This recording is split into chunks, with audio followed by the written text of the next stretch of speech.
Welcome to the Andre Price Show, the show where we talk to different guests from industries such as artistry, animation, science, politics, business, and technology to learn more about what they do on a day-to-day basis. I'm your host, engineer, and published author, Andre Price. Today, I'm joined by voice actor Blair Greene-Osako. How are you today? I'm doing pretty good. Trying to fight this cold that I feel is coming. Not good. Oh, I'm so sorry. Is it one of those moments where you feel like that feeling in your throat the day before and you just think, I yes, hate when that it's like, happens. no, not now. I need my voice for the rest of the week. So we'll see. We'll see what happens. Got to take my medicine and all that good stuff. What I tend to do, I just tend to pop a bunch of citrus, and sometimes it works, sometimes it doesn't. But citrus, when I have done it, it's worked perfectly for me. Citrus, let me try that because I'm just, like eating throat candies. Then I'm going to take some hard medicine tonight and hopefully knock it out. But I'll try the citrus route. I'm open to suggestions. You just eat like 3 oranges. It works. It works, I promise. Oh, oranges. Okay. I like the flavor orange, but I don't care for oranges. Does that make sense? I don't know. I'm so picky with grapes. I completely agree. Completely. I don't like oranges. I like the smaller ones, the clementines. Yes, those tangerines. I like those, but big ass oranges, no. I know those suck.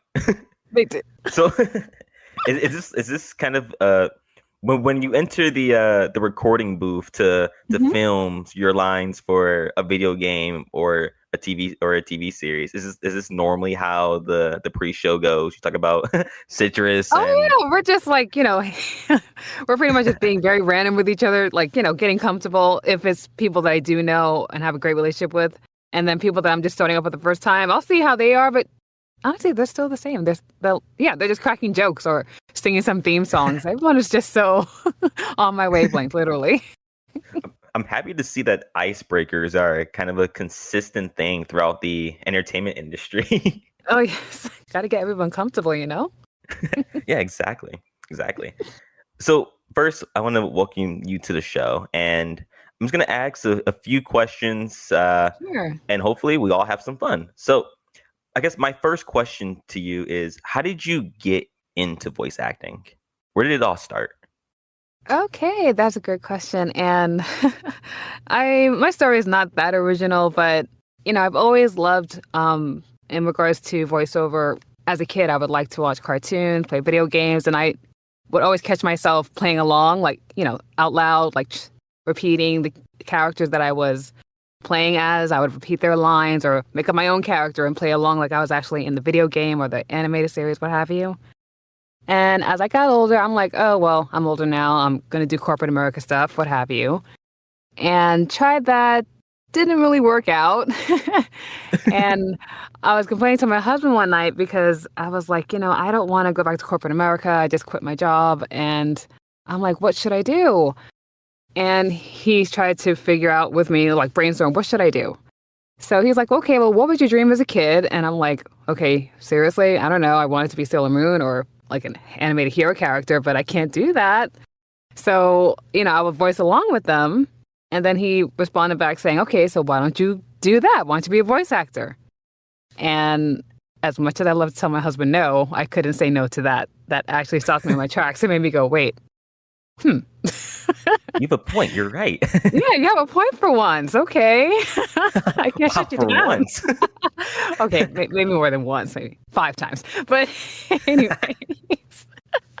So yeah, I looked into it. I just started going on Googling how do you become a voice actor, and started looking up some videos. So I attempted my first try at being a voiceover actor, I want to say around 2019 or so.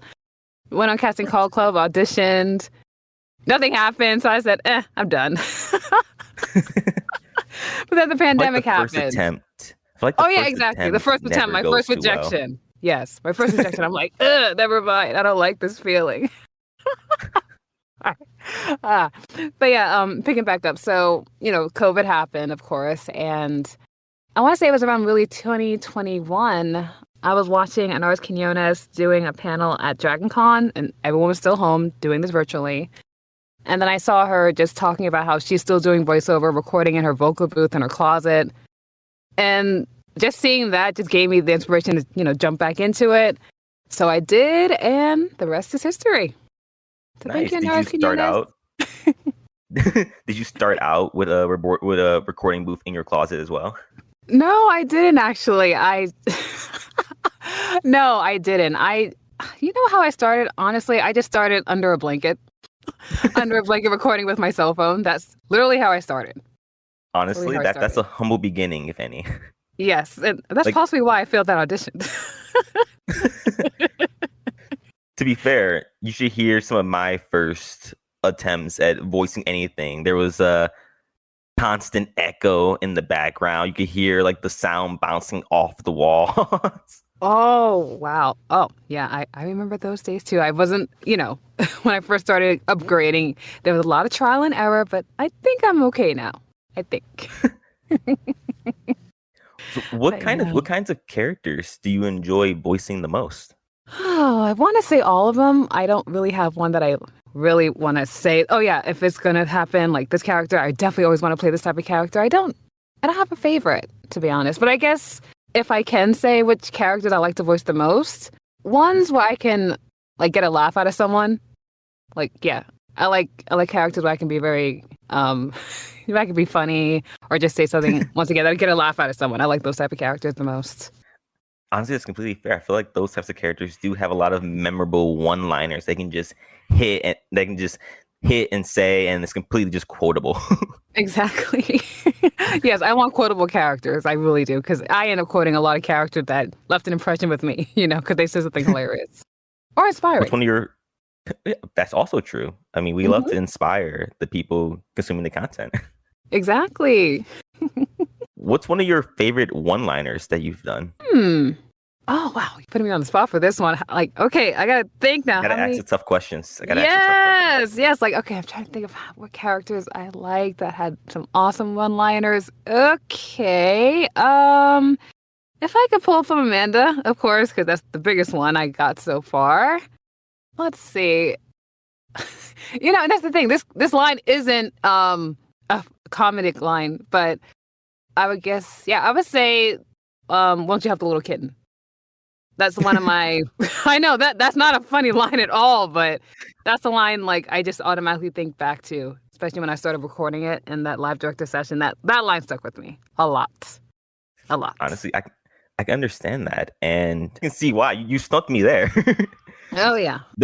I guess during your time recording for Amanda, what did that process feel like? Did it feel different from some of your past projects or even some of your projects now? Well, I would say, how is it? Okay, so when I was recording for Amanda the Adventurer, it was different in regards to, I want to say that's one of the first projects one of the first projects I booked that was live directed, especially in that capacity.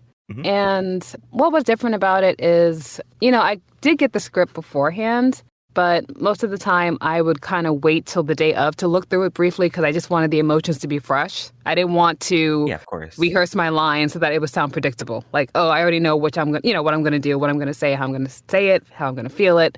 So all in all, it was intense sometimes, especially for the really hard emotional scenes. Yeah. But just the same, it was also fun. Because unlike other, voice actors, most of the time, we're recording by ourselves. And in this instance, like always, I was with James, who was the voice of Wooly. So we were always there in real time, bouncing off of each other if, Wooly and Amanda were having a scene together. I see. That makes sense. Yeah. And you kind of touched on it a little bit, but when you're preparing to record these lines, do you prefer knowing the entire context surrounding your character, or do you prefer to take it scene by scene? That is a good question. I prefer both to a degree. Like, for example, context, I want to know, what's happening, what's going on, and where my character is, for example.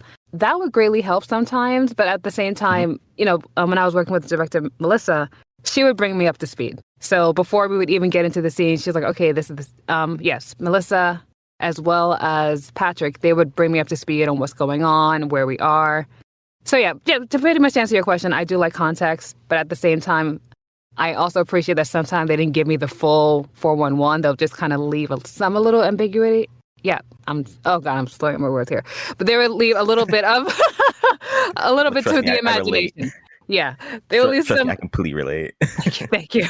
I know what I'm trying to say, but yeah, they'll leave some imagination so that I can have fun. And if I was going in the opposite direction, they'll bring me back in. And sometimes they didn't have to because I did nail it because my imagination was able to run free. Yeah, I completely understand. So it's kind of like you want enough of that creative freedom to be able to define the character in the way that you're imagining, but at the same time, you also want to understand that character on a deeper level so that you can portray them in that way and how they would act within that story. Is that kind of? Exactly.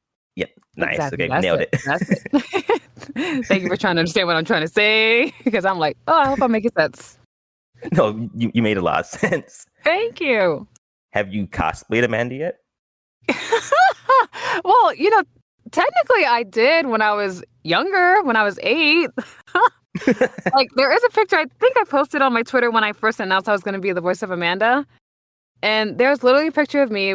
I believe I was around the same age, and I'm also wearing like a yellow t-shirt. I have on my shorts, my little 90s, little, like lacy type of socks or what have you.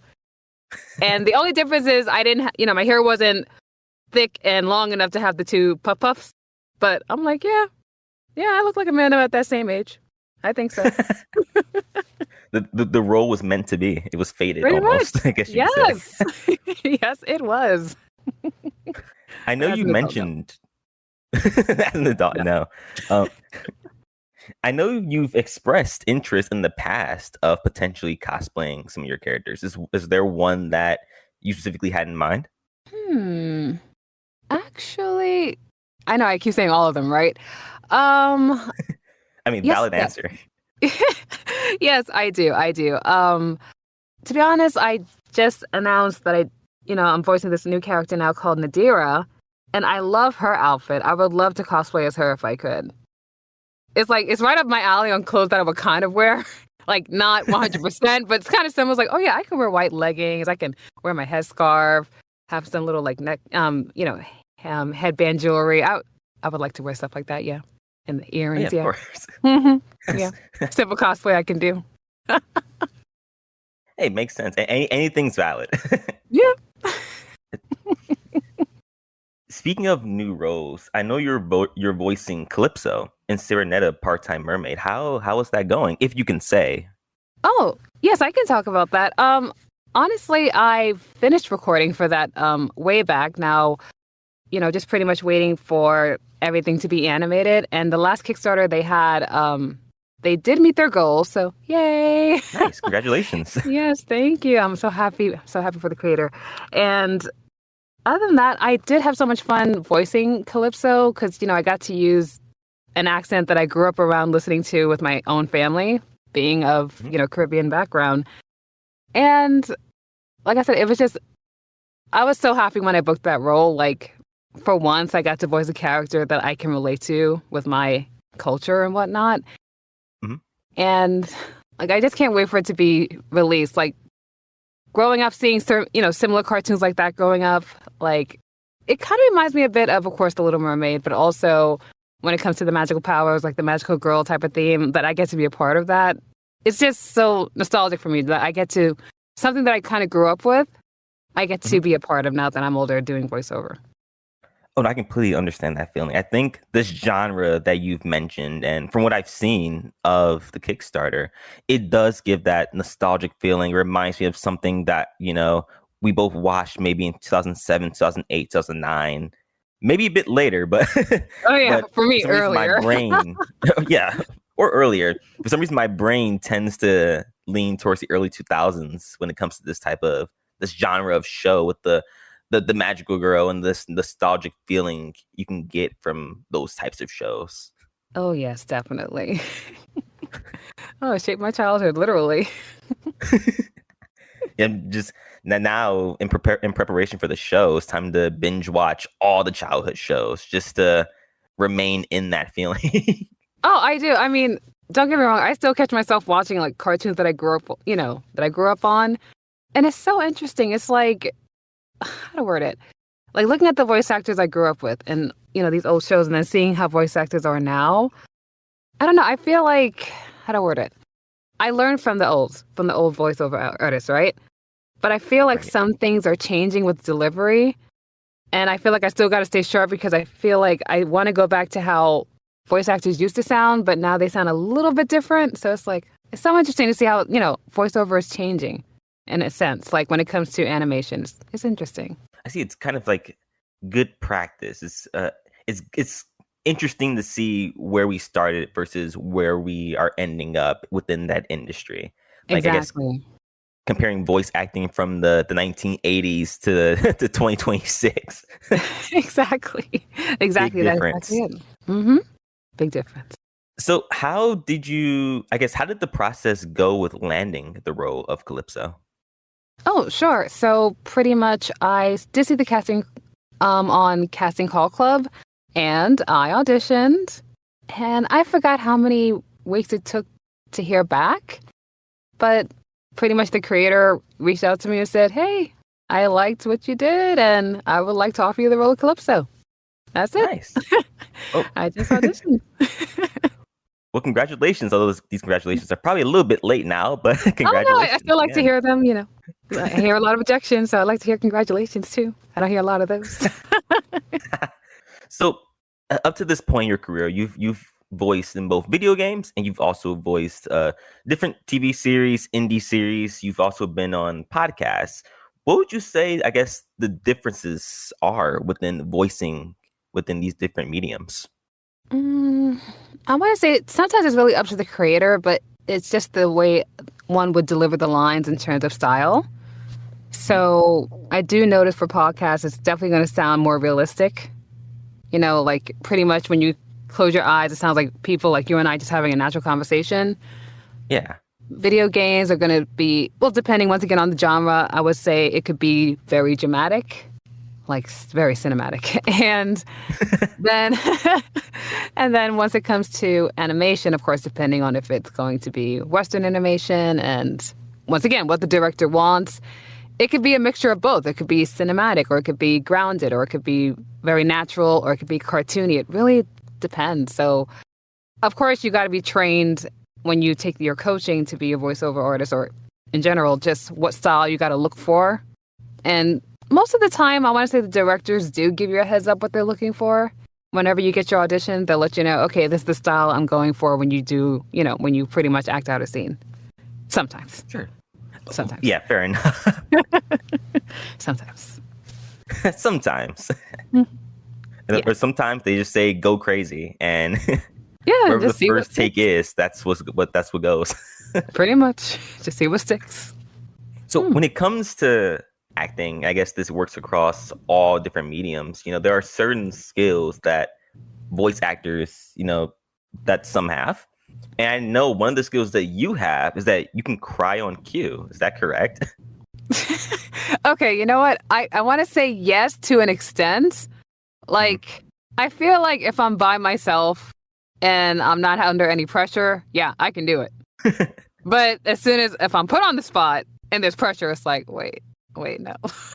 So I probably can't say like right now, Blair, start crying. Right. I mean, you probably can, but it might take me like maybe a couple minutes. I could probably do it now. Maybe I should say that on my bio. I mean, I can, but it really depends on the circumstances. It's just the same. Don't worry. In 10 minutes, I'll create my own show script, and the first line will be "say while crying." Yes. So yeah, like I can, but it just depends. It depends. Like I want to say 90% of the time I can do it. 90% of the time I can do it.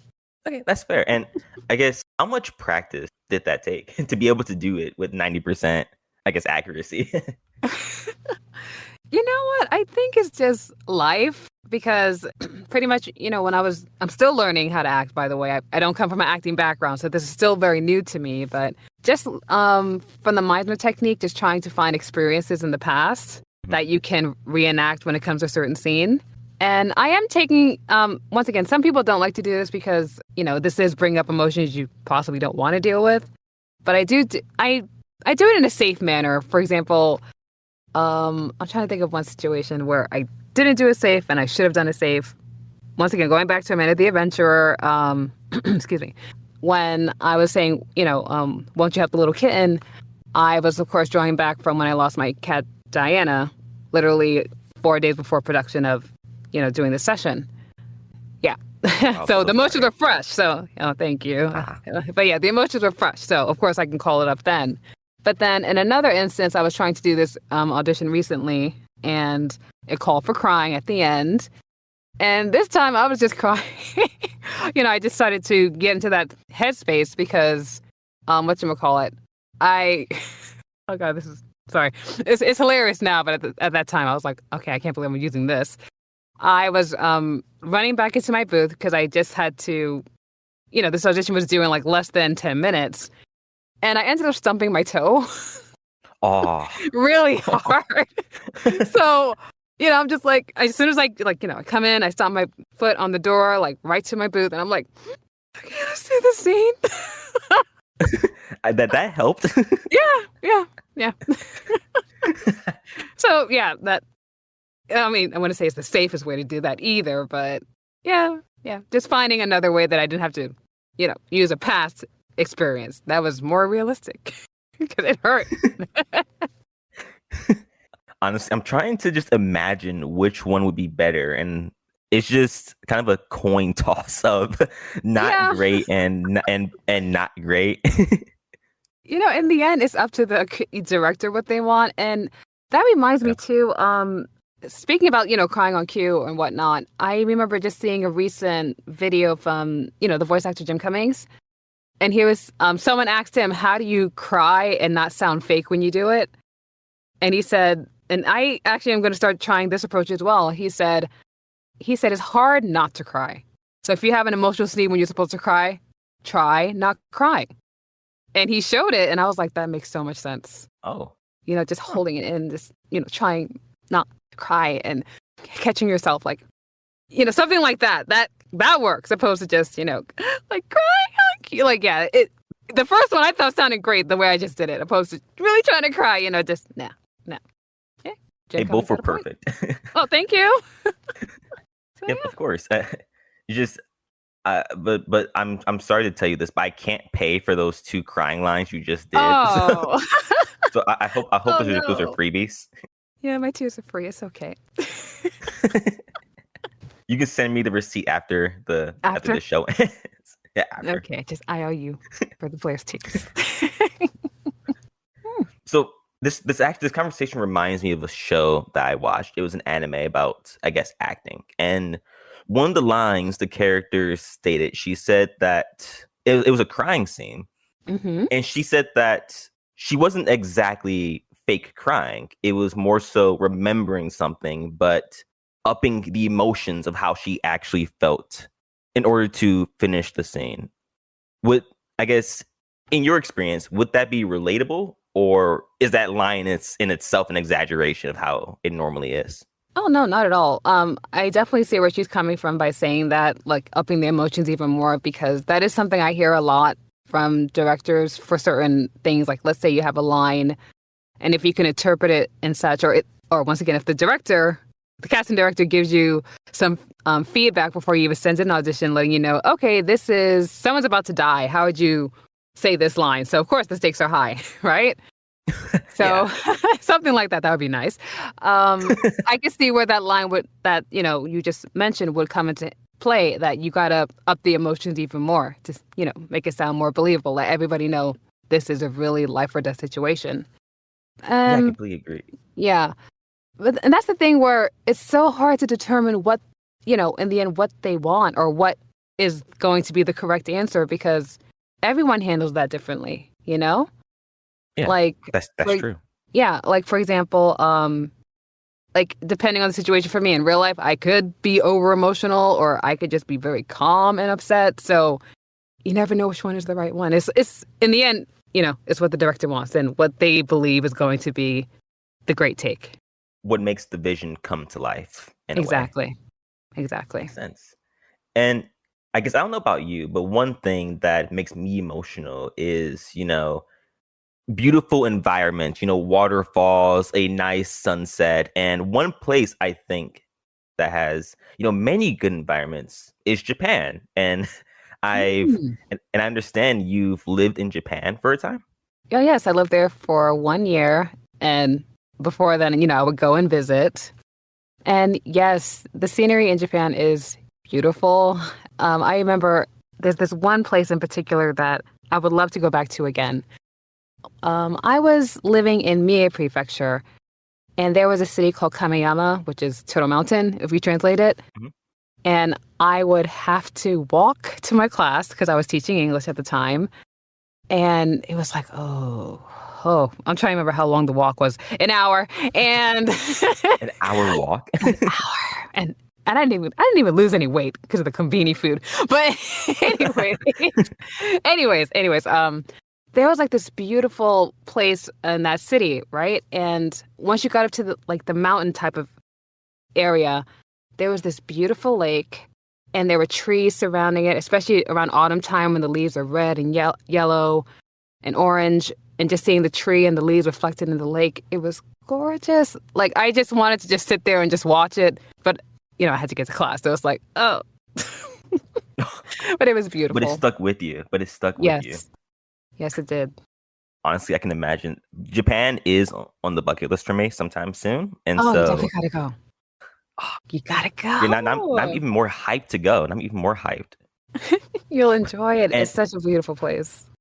And maybe this shouldn't be in my top 5, but one of my top 5 things to do in Japan is to, you already mentioned it, going to the convenience stores, because I want to see all the hype around the competitions with the 7-Eleven, yet Lawson and Family Mart. I want to see why everyone is so tense between picking a side with those three.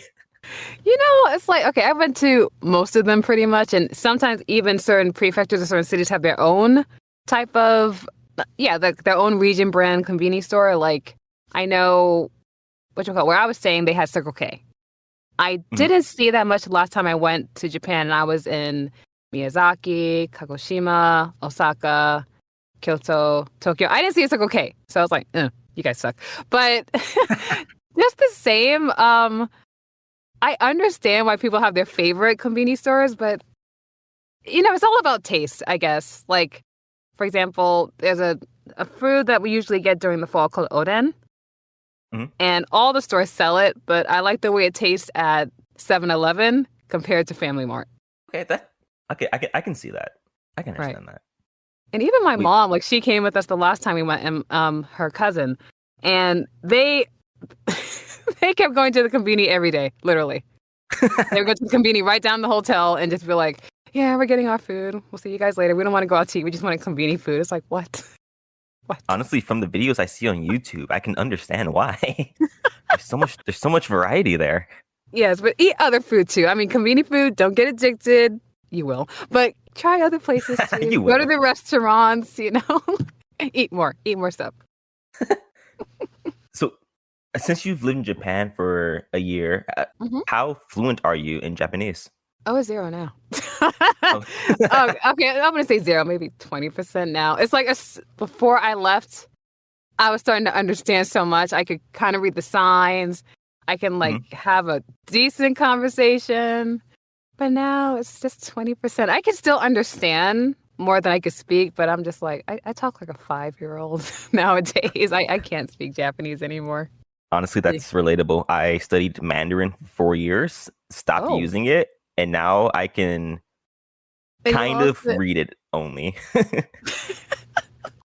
Yeah, it's like, I feel like, especially for me in languages, I have to be immersed in it all the time to retain it. If I don't, I'm going to lose it. And that's what happened. That's what happened. I'm so sorry. It's okay. I'll learn it again someday. I guess it's time to get back on Duolingo. Yes, it is. Yes, it is. No more Rosetta Stone anymore. Duolingo. So when you were teaching English in Japan, were all the classes just spoken in English, or were you able to use the Japanese that you did know on a day-to-day throughout the classes? Pretty much it was a mixture of both. Like, how to word this? The kids that I was teaching, their English, depending on, once again, their age and how much they were into English. But I would say 90% of the kids, their English was like my Japanese now. and the other percent that care for English was at a decent level. But for the most part, when I was in class, they told us not to speak to them in Japanese, but after a month, it's like, look, I'm trying to use English. Everything is going outside. It's going from one ear to the other. They're not understanding me, so I got to learn some commands, so yeah. In the end, I just would speak to them in English and Japanese. Fair enough. Okay, I can see that. Mm-hmm. So, because it's just me. I guess kind of continuing the convenience store conversation, because I had to get you to pick a side, and I will at some point, hopefully. You were actually raised in the Bronx. How often did you go to a bodega? Oh wow. I started going to the bodegas whatchamacallit. So even though I was born and raised in the Bronx, the area that I was from, I gotta think back. It's been 23 years. Okay, let's see. So where I lived, we did have a bodega eventually, but that's before I left. And it was more like, it wasn't really a bodega. It was more like a little mini supermarket, because it wasn't small enough to be a bodega, in my opinion. But we did have a deli that I would go to. I would go to my local deli and get my, bacon, egg. I didn't like cheese, so just bacon, egg on a roll. And I was gonna make a joke about trying a bacon, egg, and cheese on a roll, but never mind. I didn't want the cheese. But of course, once I went to college and I would go, down to Harlem, Manhattan, yeah, that's when I started hitting up the bodegas more. That's when I started going more. Yes. How would you say New York compares to Texas? They both have their pros and their cons. You know what? I hate to say it, but the food here in Houston is better. Is it the barbecue? That's the weird thing. Okay, yes, the barbecue, but but they have more variety, and don't get me wrong, New York has variety too, but I just feel like there's so much more variety. There's so much more food options in Houston compared to New York. And there's a give and take. Like, I do miss mass public transportation in New York, but at the same time, since I have a car in Houston, I can drive. I don't have to worry about the crazy people on the train. And I can go straight to where I want to get my food. Opposed to New York. Honestly, fair enough. Mm-hmm. My brain was still on the crazy people on the train. I don't miss them. I'm sorry. I don't miss them at all. They got worse, I think. I've seen so many clips on Instagram just of, I guess, random guys in Spider-Man outfits just running alongside the subway in New York. But no, they're coming here now too in Houston. Like, there's videos now of some guy on the freeway, specifically on the 610 freeway, dressed up as Spider-Man on the traffic lights. I'm just like, no. I'm like, I thought I left this. No, I didn't. They followed you. They followed you there. They followed me. You can never escape. I cannot. Only in Houston. It's not a real place. No, Houston's not a real place. It is not. So, since you live in Texas, and I guess a lot of your roles have been in a diverse array of areas, do you have to drive to the recording booths in those areas, or do you do all or majority of your takes from your home studio, or how does it work? I want to say pretty much all of my roles have been done in my booth. I believe only 2 times I had to travel outside my booth just because I need to upgrade my booth a bit more. I mean, it's okay, but I know it could be better. And when it needs to be better, that's when I'll go to a recording studio. So when I was able to get that job at Sound Cadence to work on a couple of Cougars for season 2, yeah, I drove up to Dallas for that one, which was fun. I liked it. And road trip. Oh, yes, it was a wonderful road trip. I stopped at Buc-ee's, so that was a great thing, too. And Nice. yeah, so that's if if the client is like, okay, your setup is not up to par, then yes, I would have to go to a studio or find a local studio that I can use. And there is one actually How? that's really nice. Oh, nice. I mean, how common are these local studios? Are there some that I guess are noticeably higher quality than others, or would you say it's fairly consistent? I would say it's fairly consistent, especially because these studios specialize in, remote recording. So they're going to Mhm. have the best soundproofing, the best mic setup, placement, the equipment. They know what they're doing. I'm just looking at them like, oh, I wish I could take this back home to my booth. I need what? Oh, okay. No, I don't have that. Huh. So, what's your Yeah. current setup for your home studio? What type of mic are you using? Sure. I got two mics that I kind of go back and forth between. I do have the Seisner MKH. Oh, I forgot the numbers because I don't use it that much anymore. I also have the Neat King B2, which they said was supposed to mimic one of the, most expensive mics that they have on the market. And then I have my Audient ID4 interface, as well as whatchamacallit, pop filter. Of course, I use my DAW. Not my DAW. My DAW is Reaper, as well as using some plugins with that as well from Isotope. And that's the thing too. I do something that we shouldn't do as voice actors or just anyone that records. But my hard drive, my one and all desktop is in the booth with me. I know I need to bring it outside because that's the thing. It's brand new, but sometimes the fan activates, and I'm like, "Why are you activating? I hardly have Oh anything on no! this computer." So it's like, ugh. So yeah, it needs to go outside, or I know I need to invest in like a MacBook, which Don't you hate costs when you're a money. fan?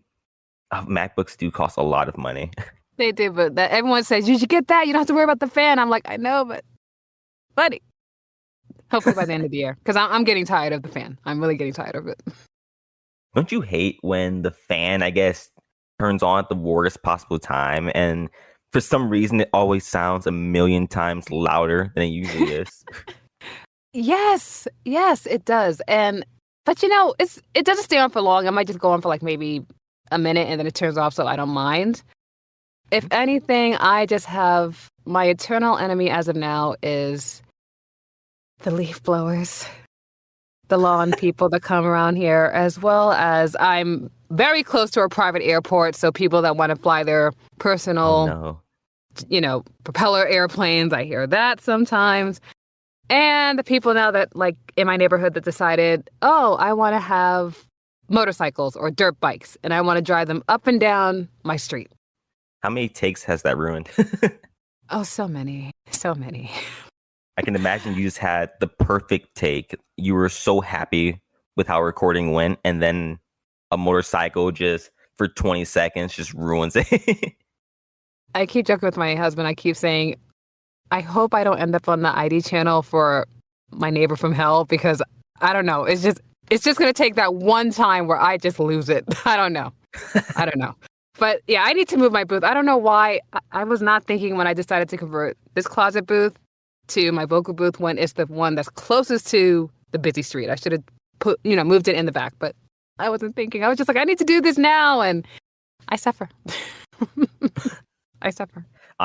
Honestly, I completely understand that. And literally throughout the last hour, I'm just watching so many cars drive by, hoping that no one presses on the gas and just ruin. And then the sound just gets picked up by my mic. Same. And I'm surprised. Like, nothing happened today. Nothing. I was expecting it like now. Nothing. See, look at that. When I have an interview, Nice. Congrats. everything's fine. Thank you. Lucky day. It is. Lucky But if day. I record later, watch, it's going to happen as soon as I record later, though. It's going to happen. Oh, yeah, of 'Cause they course. know. Oh, yeah, They 9,000%. And sadly, I don't have an impressive setup.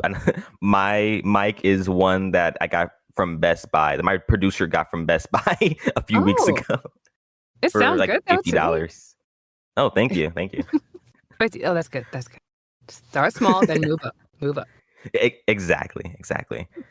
Alongside, I guess, when it comes to recording a good take, is there any advice that you could give to voice actors who are up and coming? They're just now starting, and I guess they're looking for some sort of inspiration. Is there any advice that you could give them? Sure. Let's see. And I should follow this advice because I catch myself doing this sometimes too. But don't worry about how you think the director wants you to sound. And I know that sounds weird. Like, what do you mean? Like, basically, when you do your lines, have fun.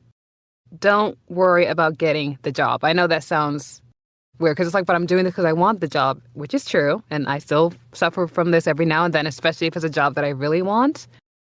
But just have fun with the line. Like, choose what if the way you interpret the line, just choose that action and just run through it.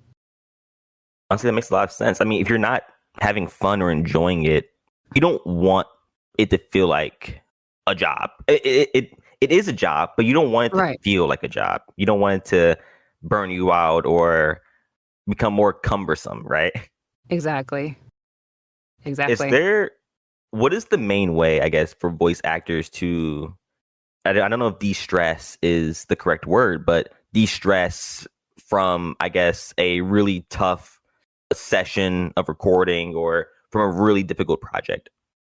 I would say if you can, if you can afford to take a break, go out in nature. I know that sounds weird, but I would just say just go out in nature, just relax, just let the wind hit your face, just touch grass, just relax.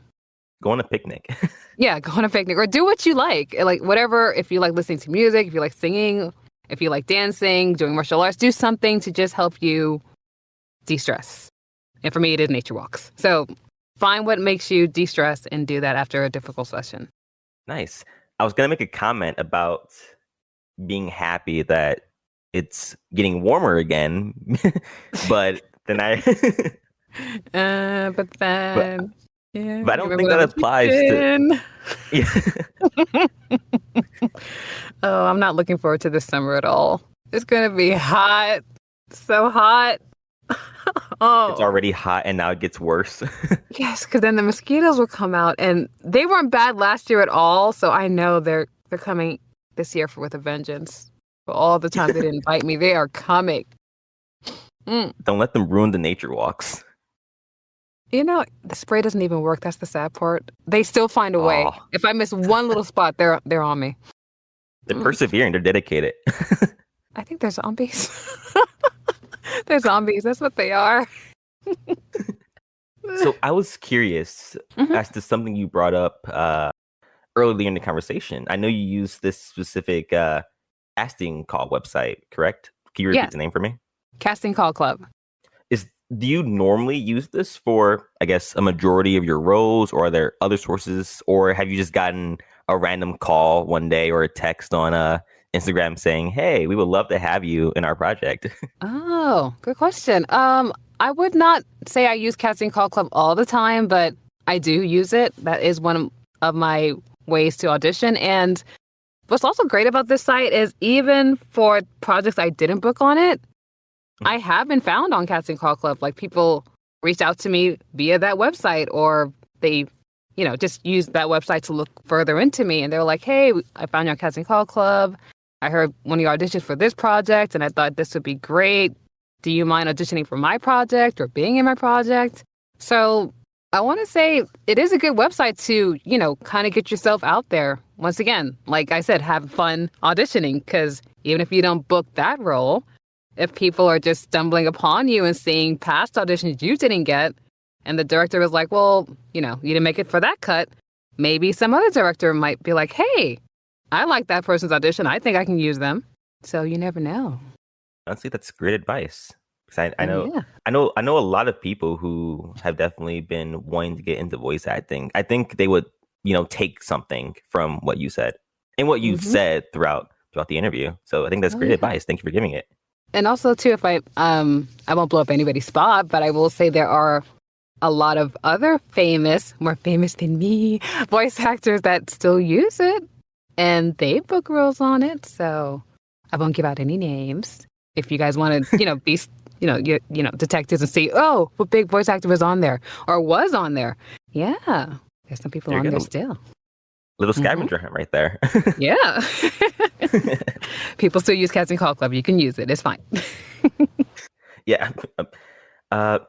Going alongside the lines of, I guess, other actors, have there been, I guess, are there any voice actors or live action actors that have inspired you or maybe have influenced your, I guess, methodology with acting? Oh, yes. There are tons. And okay, I am definitely inspired by a lot of both live actors as well as voice actors. And I would be here forever if I could list them as well as trying to find their names because I know their face or I know their voice, but it's like, oh, the name is missing me right now. But if I could just pull one right now, you know what? I want to say pretty much the whole cast of Gargoyles. That show definitely left an impression on me as a kid. Like, when I looked at that, like, just seeing how so much story and lore was in that show and the voice acting, I was just like, oh, yeah. Like, even still when I'm doing certain shows, I just think back to them and I'm like, how did they deliver this line? Like, how did Keith David deliver this line? Or Sally Richardson, how did she deliver this line? Or the voice actress for Demona, especially Demona. Oh, she left a big impression on me. Like, I look at all these characters, or even, oh God, I forgot his first name, but his last name is Bennett. And he's also from Houston, too, so I should know his name. But just seeing, like, all these voice actors that were also live actors, they definitely leave an impression on me. And I definitely use them in my work. Shout out to the entire cast. Yes. They were so great. Would you consider, I guess, imposter syndrome to be something that has affected you quite a bit? Whether that's now or when you were just beginning? Oh, yes. It still springs up from time to time. It does. Like, especially if I'm not booking anything for a little bit and then I book something and I'm like, wait, am I still good enough for this? I definitely, it comes up a lot. I wish I can say I have a remedy for it, but I think it's just something that, at least I and maybe some of the voice actors, I think it's always going to come up. But in the long run, it's, once you get in the booth and you do, have to do this job that you booked, then you just really need to just be like, hey, look, I made it this far. This, even if I'm still thinking to myself, I don't know how I got here. I don't know if I'm still good enough, but you still have a job to do and the director is not going to steer you wrong. So just have fun and let's see where this goes. Yeah, of course. And imposter syndrome, it's a tricky thing because I feel like you can never really cure it, for lack of a better word, but it comes and goes. I think everyone relates to that. I think especially when you're just now starting something new, you get those feelings of doubt and it goes away with time as you're doing it. But I guess it's kind of like a cycle, I guess you could say, right? Exactly. And I'm so critical of myself. Like, there are some things that I've done. It's like, oh, I wish I could have said it this way. Or, oh, I should have done it this way, So I'm always going to be my worst critic, which I think is why I can never 100% get of imposter syndrome. But just the same, I know that I'm growing and I'm still grateful for what I've done in the past. And I still congratulate myself for doing a good job. And it's like, I know I'll keep growing. I know I'll get better. I know there's so much more for me to do. Nice. Yeah, definitely. And I know some people who are listening to this are also saying, yeah, of course you do a good job. Thanks. Actually, we were telling someone, a friend of ours, that we managed to schedule you for an interview and she was super excited. Oh, thanks. Sorry, I don't want to. Yeah, I am humble, and it's like I still feel like I still am growing. I'm not there yet, but thank you for your support. Just the same, like keep watching me grow. Yeah, of course, and I'm sure everyone listening to this, and we're all looking forward to seeing your next project. Oh, likewise. Can't wait to see what that could be. So before, I guess, we get to the end here, if someone listening takes away one idea from this conversation, what do you hope it is? if they can take one idea from this whole conversation of me trying to sound very intelligent and so together. Trying? I would say run your own race, because everyone has their own starting point, everyone has their own end point, and everyone's going to have their own technique, and you just got to find it. And once you find it, keep running with it. And if you can find even more techniques to add on to it, keep running with that and learning more and adding more. Honestly, perfect advice. Everyone's story is different. Yep. Everyone has their own story. So, just one last question. Is there Sure. anything you would like to shout out or advertise? Is there anything I would like to shout out or advertise? Can you be a bit more specific, just so I can, because I'm thinking of so many things. It's like, try to help me zone in here. What should I shout out? Some of your next projects? Oh, Where can everyone expect to see you next? you know what? Okay. I would say, if everyone can, keep an eye out for, there's this comic called A Safe Space, and I get to voice Vega in that one, and the creator is trying to, get the comic out there more. And originally it was going to start as an animated series. There are some animated shorts out there, so I want to say more fandom interaction. Maybe an animated series can happen. Maybe some more comics can come out. So do keep an eye out for that. I think Nice. you guys I'll will really definitely like be it. keeping my eye out. Nice. I'll definitely be keeping my eye out. Thank you. Well, Mhm. Blair, thank you. It was great talking with you. Oh, great talking And- with you as well. Yeah, looking forward to seeing what happens next. Likewise. And thank you again for having me. This was so much fun. Thank you. Of course, anytime. And for those of you who are listening, if you enjoyed this episode, be sure to follow myself, Andre Price, on Instagram, and to follow our producers, Backup Squad LLC, on Instagram as well. Thank you, and see you next time. Thanks, guys, and have a good rest of your day. Take care.